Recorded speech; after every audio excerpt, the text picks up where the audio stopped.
Hello, friends. Today, we dive into the intriguing world of the film Blink Twice. Trust us, you'll want to watch until the very end. The story begins with a viral video. Manicurist Frida shares a clip where billionaire Slater King apologizes, reveals he has bought a private island, and claims he is seeking a simpler life. The scene shifts to a lavish charity banquet hosted by Slater. Frida, working as a waitress alongside her friend Jess, remembers her brief encounter with the billionaire a year ago. Now, driven by her fascination with him, Frida dresses to impress and sneaks into the banquet as a guest. Her inexperience with high heels leads to a dramatic tumble, toppling a waitress and catching Slater's eye. Slater introduces Frida to his therapist, Stein, and to his circle of wealthy friends. The evening sparkles with laughter and glances, as Slater is clearly captivated by Frida. When his assistant signals it's time to leave, Slater returns to invite the girls to his island. Soon, they are whisked away on a private jet to a stunning villa, where an assistant promptly collects everyone's phones. Exploring her room, Frida discovers the mysterious perfume Desideria and tries it on, then tosses away an old lipstick she finds. An elderly woman appears, calling her Red Rabbit. The girls soon emerge in matching outfits, sharing Jess's lighter while Slater clings to his e-cigarette. Sarah, ever the adventurer, scales a palm tree and boasts about her time on a reality survival show. Although she arrived with Cody, her attention is always on pleasing Slater. Slater reveals to Frida that the alluring scent of Desideria comes from a rare flower found only on the island. Outside, an old woman tends the garden with a companion, while Stacy clumsily scatters red gift boxes in her path. The party is a sea of identical dresses, blurring the lines between guests. Renowned chef Cody dazzles everyone with a gourmet feast, though Tom insists on sticking to his boiled eggs in hopes of slimming down.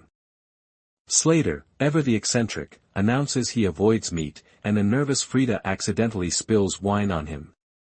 When Vic begins to speak, all eyes are drawn to the sparkle of his engagement ring.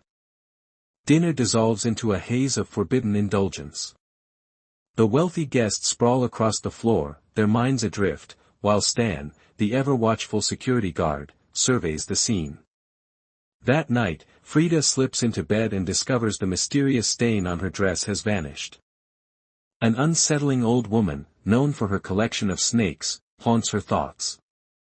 Each day blurs into the next, sunlit hours in the pool or sauna, evenings lost to memory and secret pleasures. They feast, drink, and laugh as if nothing could ever trouble them, yet time slips by unnoticed. Frida dabs on perfume every morning. Slater questions her about a scar on her forehead, but she cannot recall its origin. He departs, mentioning a therapy session. Frida pockets his vapor, her eyes catching the grime beneath his nails. When she returns the vape, she finds herself face to face with Stan, now revealed as the therapist. Frida asks, "Do you remember me?" Stan flushes with embarrassment. They hand back his phone and present him with a gift in a red bag. Jess scrambles to find her lighter, while Cody's prized Japanese knife goes missing. Frida is inseparable from Slater. Paranoia creeps over Jess, especially when she discovers her lighter is gone. That night, the group sings and dances as always, but the revelry shatters when Jess shrieks, claiming a snake has bitten her.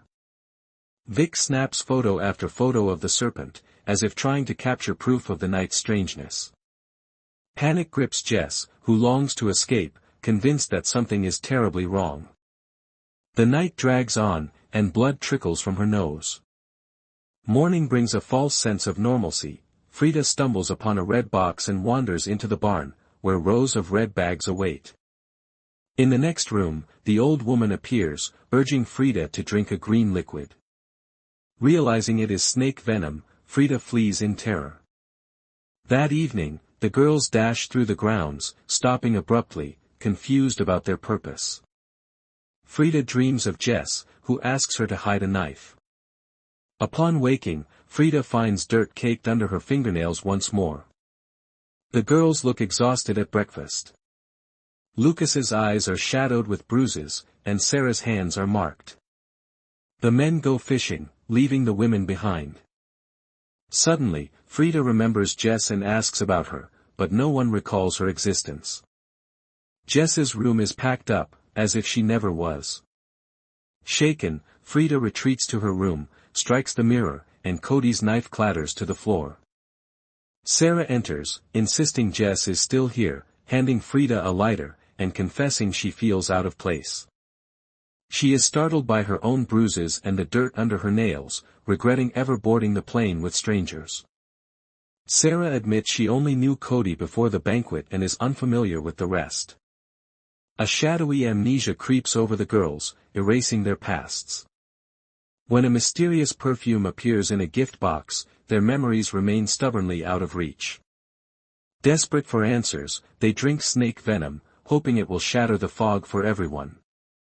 Chaos pulls Stacy's assistant into its undertow.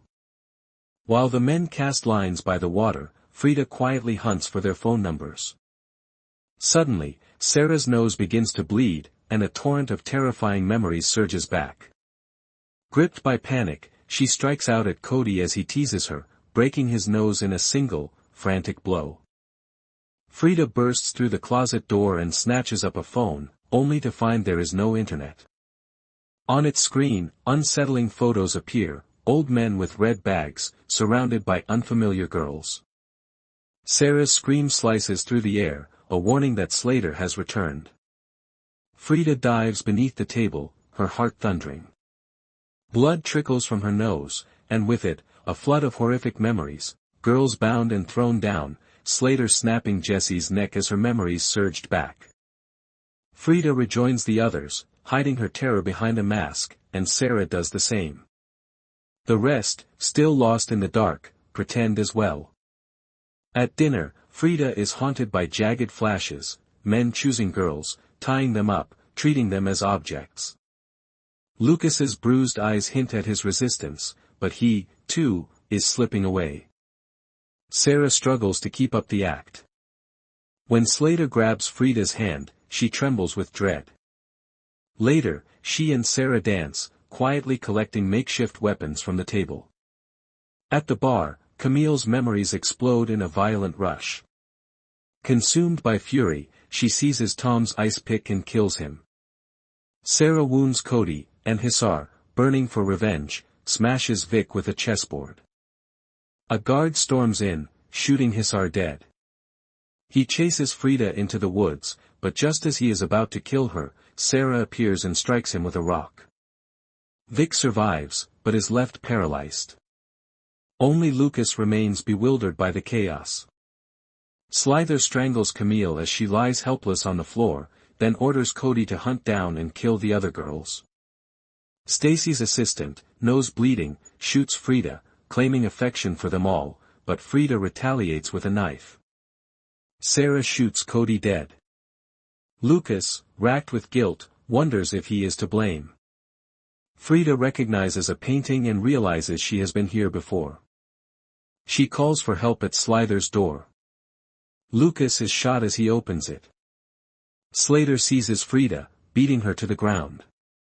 In that moment, memories crash back. The red lipstick is hers, the scar on her forehead from a fall, and a year ago, they did whatever they wanted to her. She had even bitten off Slater's finger. Frida finds glass shards and slices away the cloth binding her hand.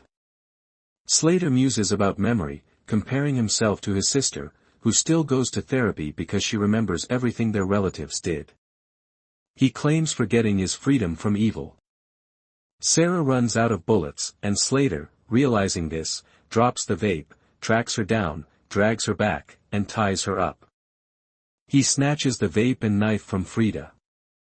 Lost in thought, he cannot grasp why people suffer. A candle topples, igniting the house. Frida has laced his vape with Desideria perfume, causing him to forget and collapse. She leads Sarah and Slater out of the burning house. Years pass, and Slater hosts another extravagant banquet, but an uneasy tension lingers. Frida now holds all the power, bending him to her every command. She has married Slater, and his company is hers. Did this movie review intrigue you? Share your thoughts in the comments below.